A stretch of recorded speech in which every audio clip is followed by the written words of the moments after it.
एक बार एक बनिया बाज़ार में 5 रुपये का रोटी बेचता था।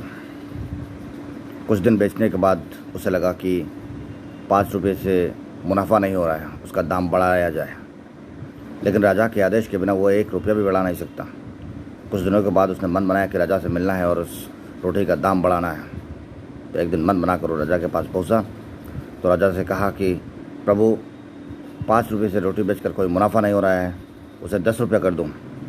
राजा ने कहा, नहीं, तुम 5 रुपये की रोटी की जगह पे तुम 30 रुपये कर दो। तो सुन के हैरान हो गया, बनिया सुन के हैरान हो गया। उसने कहा, 5 रुपये की रोटी कैसे 30 रुपये बेचूं? तो उसने कहा, राजा ने कहा कि जनता को मैं संभालूंगा, तुम 5 रुपये की रोटी 30 रुपये बेचो। अगले दिन से जब 5 रुपये की रोटी 30 रुपये बेचने लगे बाज़ार में, तो लोग नाराज़ हो गए। नाराज़ होकर राजा के पास पहुंचा। राजा को शिकायत के बाद राजा ने बुलाया बनिया को और डांट फटकार के बाद राजा ने कहा कि तुम अगले दिन से 30 रुपये नहीं बेचोगे, उससे आधे दाम में बेचोगे रोटी।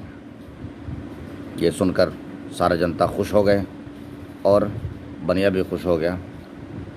5 रुपये की रोटी अब 15 रुपये बिकने लगे। तो मॉरल ऑफ द स्टोरी यही है कि हमें बेवकूफ़ कोई बनाता है और हम आसानी से बेवकूफ़ बनते हैं और खुश भी रहते हैं।